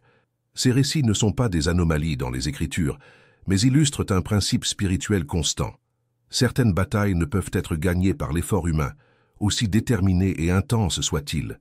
Certaines victoires ne surviennent que lorsque nous cessons de lutter par nos propres forces et laissons Dieu combattre pour nous. Dans Exode 14, verset 14, Moïse déclare aux Israélites coincés entre la mer et l'armée égyptienne: « L'Éternel combattra pour vous. Seulement, taisez-vous. » Parfois, notre rôle dans la bataille ne consiste pas à combattre plus durement, mais à nous calmer et à faire plus confiance. Cette scène de la mer Rouge est l'un des exemples les plus frappants de ce principe dans les Écritures. Israël était littéralement pris au piège, la mer devant lui, les montagnes de chaque côté, et l'armée égyptienne approchant par derrière. Il n'y avait aucune issue possible. Naturellement, le peuple fut pris de panique. C'est à ce moment-là que Moïse prononça ces paroles remarquables. « N'ayez pas peur, tenez bon, et voyez le salut que l'Éternel vous accorde aujourd'hui. L'Éternel combattra pour vous, seulement taisez-vous. » Exode 14, 13, versets 13 et 14. Ce qui suivit fut l'un des plus grands miracles rapportés dans la Bible. La mer s'ouvrit, permettant à Israël de passer sain et sauf, puis se referma sur l'armée égyptienne. Israël ne brandit pas une seule épée. Ils n'élaborèrent aucune stratégie brillante. Ils se contentèrent de faire confiance et d'obéir et furent témoins de la puissance de Dieu à l'œuvre en leur faveur. Ésaïe 30,15 l'exprime magnifiquement. « Dans le calme et la confiance est votre force. » Non pas dans une agitation frénétique, ni dans une anxiété constante, ni dans des efforts incessants, mais dans le calme et la confiance. Une force surnaturelle est accessible à ceux qui apprennent l'art de se reposer en Dieu. Ce verset est particulièrement puissant dans son contexte original. Isaïe mettait en garde le peuple de Juda contre le recours aux alliances politiques avec l'Égypte pour se protéger de la Syrie. Le prophète leur disait en substance: « Vous vous réfugiez au mauvais endroit. Votre véritable force ne réside pas dans des chevaux rapides ni des chars puissants, mais dans la conversion à Dieu, la repentance et la confiance en lui en toute quiétude. » Malheureusement, le verset continue: « Mais vous ne l'avez pas fait. » Le peuple a rejeté la voie de la quiétude et de la confiance, préférant compter sur ses propres ressources et stratégies. Le résultat fut la défaite et l'humiliation. Combien de fois répétons-nous ce schéma dans nos vies? Combien de fois rejetons-nous l'invitation à nous reposer en toute confiance en Dieu, préférant l'illusion de contrôle que nous procure notre activité frénétique? Et combien de fois récoltons-nous les fruits amers de ce choix? Stress, anxiété, relations brisées, santé compromise.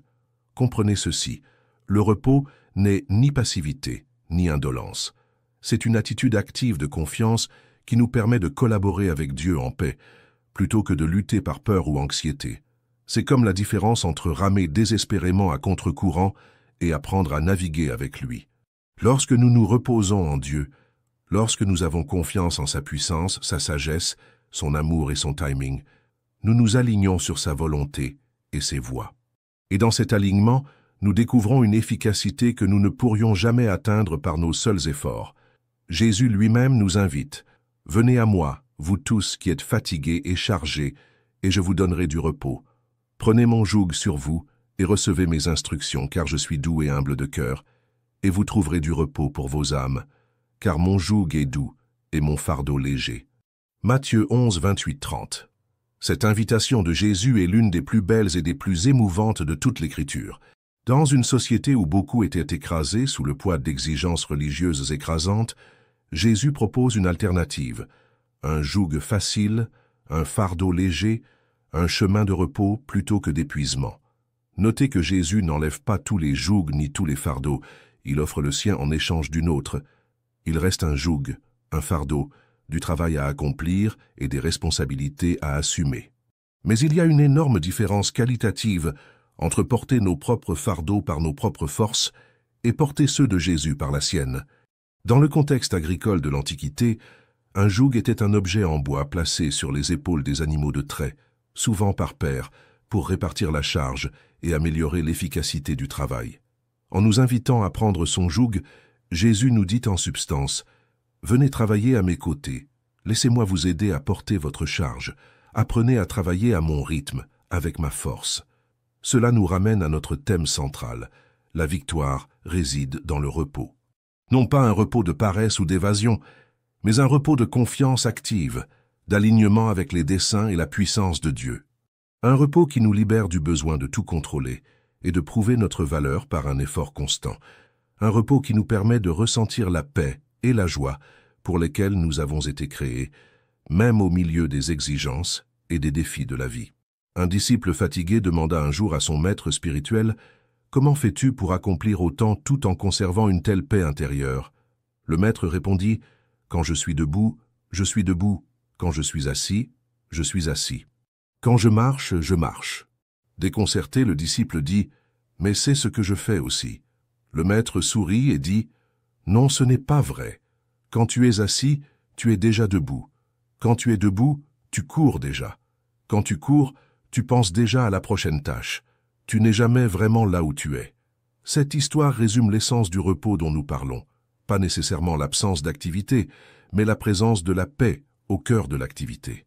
La capacité d'être pleinement présent, pleinement confiant, pleinement centré, quelles que soient les circonstances extérieures. Si vous vous sentez épuisé aujourd'hui, non seulement physiquement mais aussi émotionnellement, mentalement et spirituellement, l'invitation de Jésus reste valable. Venez à lui, déposez vos lourds fardeaux, acceptez son joug léger, apprenez l'art du repos confiant qui est, paradoxalement, le chemin de la vraie victoire.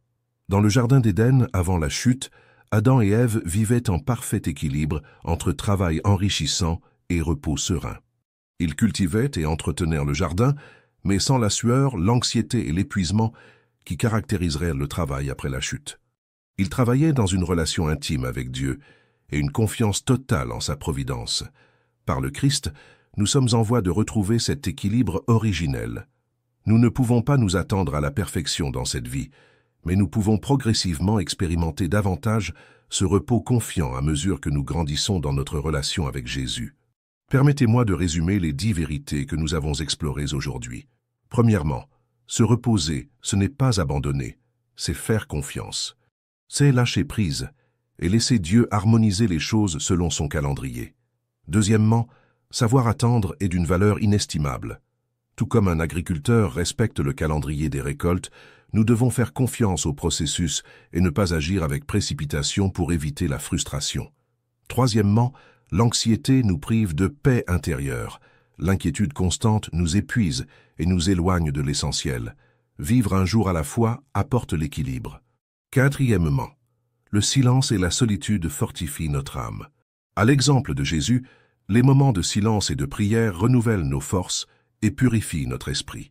Cinquièmement, la loi du retour naturel nous enseigne que les bonnes actions, même lorsqu'elles sont accompagnées de douleur, produisent des fruits au bon moment, comme dans la parabole du semeur. Sixièmement, lâcher prise nous libère. Moins de contrôle ne signifie pas moins d'efforts, mais plutôt se concentrer sur ce qui est possible et faire confiance au reste. Septièmement, le calme a le pouvoir de dissiper les tempêtes. Les récits bibliques montrent que les solutions naissent dans la tranquillité et non dans le chaos. Huitièmement, remettre nos fardeaux à Dieu procure un profond soulagement. En déversant notre cœur dans la prière, comme l'a fait Anne, nous trouvons la paix et l'espace du renouveau. Neuvièmement, l'attente est un exercice de foi. Même sans voir le bout du chemin, l'attente fortifie notre caractère et nous prépare à recevoir les promesses. Et enfin, la victoire réside dans le repos. Faire confiance au plan de Dieu, comme dans la stratégie de Josué à Jéricho, montre que le silence et la confiance peuvent être plus puissants qu'une action constante.